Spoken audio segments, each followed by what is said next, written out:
Friends, आज की current affair में आपका स्वागत है। तो स्टार्ट करते हैं आज की करंट अफेयर। पहला क्वेश्चन, विश्व कैंसर दिवस निम्न में से किस दिन मनाया जाता है? ए 4 फरवरी, बी 10 जनवरी या सी 12 मार्च। तो इसका आंसर है ए 4 फरवरी। नेक्स्ट,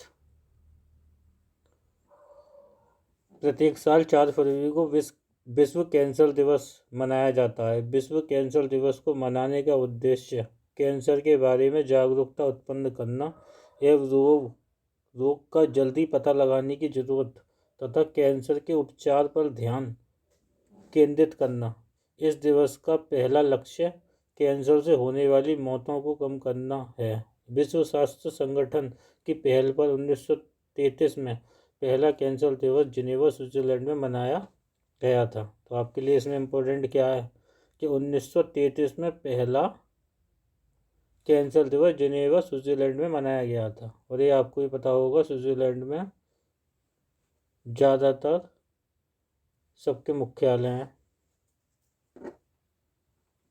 सेकंड क्वेश्चन, देश का पहला ग्राफीन नवाचार केंद्र निम्न में से किस राज्य में स्थापित होगा? ए बिहार, बी पंजाब, सी केरल, डी तमिलनाडु। तो इसका आंसर क्या हो सकता है, कुछ सोचो। जो ज़्यादातर चीज़ों को, नई नई चीज़ों का इन्वेंशन करता है और इंडिया में भी देखा जाए तो आगे है और प्रदेशों से। तो इसका आंसर है सी केरल। नेक्स्ट, हाल ही में केरल सरकार ने घोषणा की है कि देश का पहला ग्राफीन नवाचार केंद्र केरल के त्रिशूर। इस त्रिशूर को याद कर लेना, ये इम्पोर्टेंट है क्योंकि हो सकता है कभी किसी एग्जाम में ये पूछ ले सिटी इसकी। त्रिशूर ध्यान रखना है ना। ग्राफीन नवाचार कहाँ हुआ है? त्रिशूर में। ये केरल के डिजिटल विश्वविद्यालय इलेक्ट्रॉनिक्स प्रौद्योगिकी के लिए सामग्री केंद्र टाटा स्टील लिमिटेड का सहयोग से बनाया गया है। इससे पहले साल 2020 में हांगकांग की सिटी यूनिवर्सिटी के शोधकर्ताओं ने ग्राफीन मास्क का एक लेजर प्रेरित रूप तैयार किया था जो कोरोना वायरस की प्रजातियों को निष्क्रिय करता था। और जो हांगकांग में भी हो चुका है, जो कोरोना वायरस की प्रजातियों को क्या करता है? निष्क्रिय करता है। ये अच्छी चीज़ है काफ़ी। नेक्स्ट, हाल ही में किस देश ने ब्रह्मोस सुपरसोनिक क्रूज मिसाइल के तट आधारित एंटीशिप संस्करण की आपूर्ति हेतु ब्रह्मोस एरोस्पेस प्राइवेट लिमिटेड के साथ एक समझौते पर हस्ताक्षर किए हैं? ए नेपाल, बी चीन, सी रूस और डी फिलीपींस। रूस तो बनाता ही है इसको, तो वो तो करेगा ही नहीं, चीन लेगा ही नहीं। तो इसका आंसर क्या हो सकता है? ए नेपाल या डी फिलीपींस, बताइए। इसका आंसर होगा डी फिलीपींस। अब ब्रह्मोस के बारे में आपको बता दें, ब्रह्मोस सुपरसोनिक मिसाइल है तो पता ही है, और ये हमारी भारत की ब्रह्मपुत्र नदी और रूस की मॉस्को नदी के ऊपर इसका नाम है। और जो मल्टी प्लेटफॉर्म मिसाइल है, कहीं से भी दागी जा सकती है, ध्यान रखना इस बात को, ठीक है ना। हाल ही में फिलीपींस ने ब्रह्मोस सुपरसोनिक क्रूज मिसाइल के तट आधारित एंटीशिप संस्करण की आपूर्ति के लिए ब्रह्मोस यूरोस्पेस प्राइवेट लिमिटेड के साथ एक समझौता किया। ये तो चलो कोई दिक्कत नहीं है, ब्रह्मोस है और वैसे भी ब्रह्मोस नाम भी है तो ये तो याद ही रहेगा, ब्रह्मोस प्राइवेट लिमिटेड, ठीक है।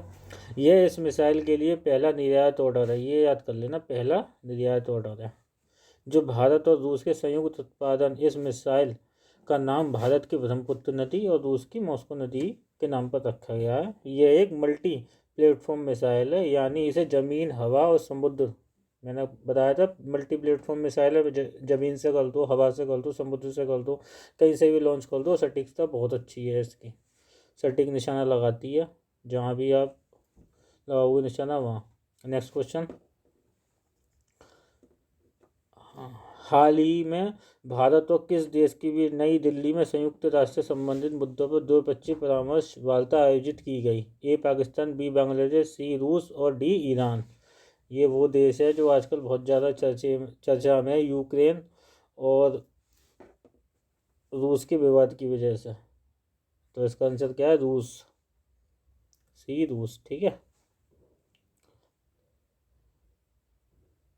अब इसके बारे में आपको मैं पढ़ाऊँ।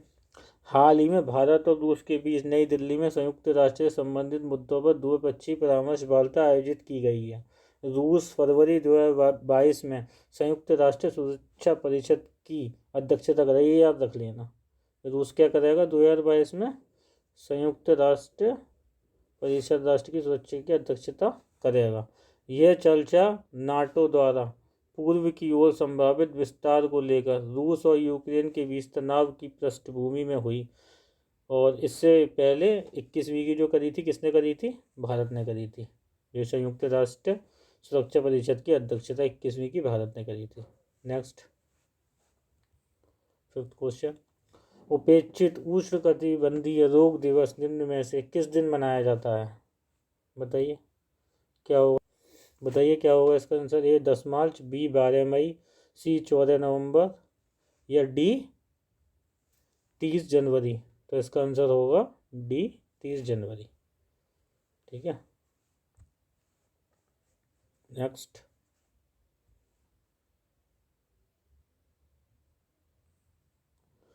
प्रत्येक वर्ष 30 जनवरी को उपेक्षित उष्णकटिबंधीय रोग दिवस NDT मनाया जाता है। इस दिन को मान्यता देने का प्रस्ताव संयुक्त अरब अमीरात द्वारा दिया गया। ये ध्यान रखना कि इसका जो मान्यता दी है वो किसने दी है?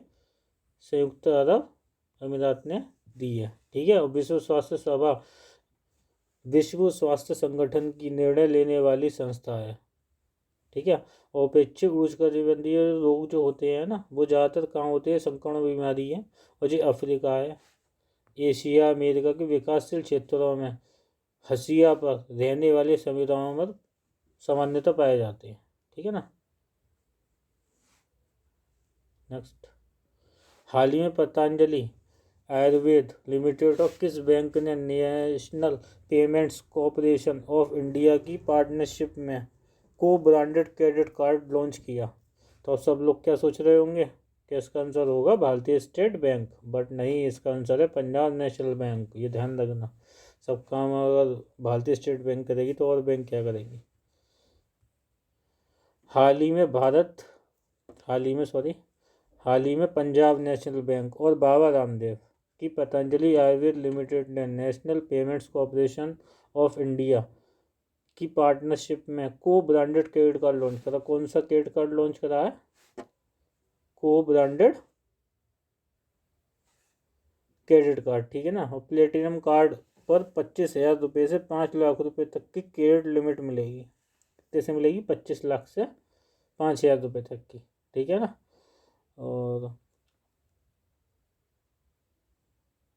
वही सिलेक्टेड कार्ड पर, जो सिलेक्ट कार्ड करे जाएंगे उन पे 5 लाख रुपये से 10 लाख रुपये तक की क्रेडिट लिमिट मिलेगी। ठीक है ना। और ANPCI के रुपये को पतंजलि के विशाल मर्चेंट नेटवर्क की पहुंच मिलेगी। ये तो है, बहुत बड़ा नेटवर्क है पतंजलि का, बहुत कस्टमर है। नेक्स्ट, अमेरिका ने हाल ही में किस देश को गैर नाटो सहयोगी देश का दर्जा देने की घोषणा करी?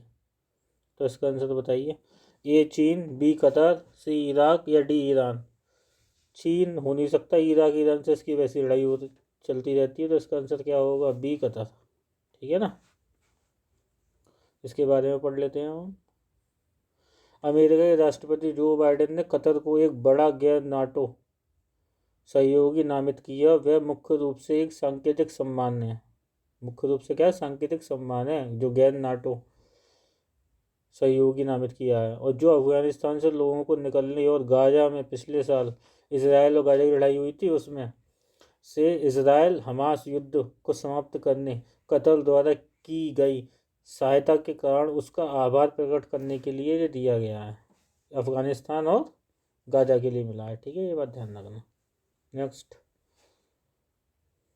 क्वेश्चन है 8th, अंतर्राष्ट्रीय मुद्रा कोष ने किस देश के $6 अरब के रुके हुए कार्यक्रम की छठी समीक्षा को पूरा करने को मंजूरी दे दी? ए नेपाल, बी चीन, सी रूस और डी पाकिस्तान।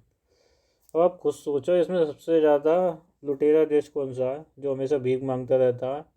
तो वही देश है जो उधार लेता रहता है। तो सब पहचान गए होंगे, नल्ला पाकिस्तान। इसके बारे में हम पढ़ लेते हैं। क्या है? अंतर्राष्ट्रीय मुद्रा कोष ने पाकिस्तान के 6 अरब डॉलर के रुके हुए कार्यक्रम की छठी समीक्षा को पूरा करने को मंजूरी दे दी। IMF भी क्या कर रहा है, पैसे पैसे दे रहा है, जो वापस कर देगा।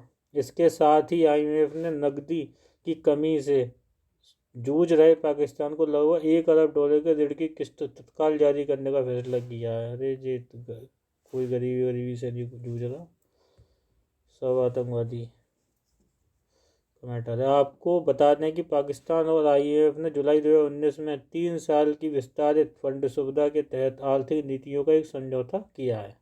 ठीक है ना, कितने का? 3 साल के लिए करा है। Next, thank you so much अब तक क्लास में जुड़ने के लिए। और प्लीज़ लाइक एंड सब्सक्राइब किए बिना ना जाएं। आज की क्लास यहीं समाप्त होती है। Thank you so much.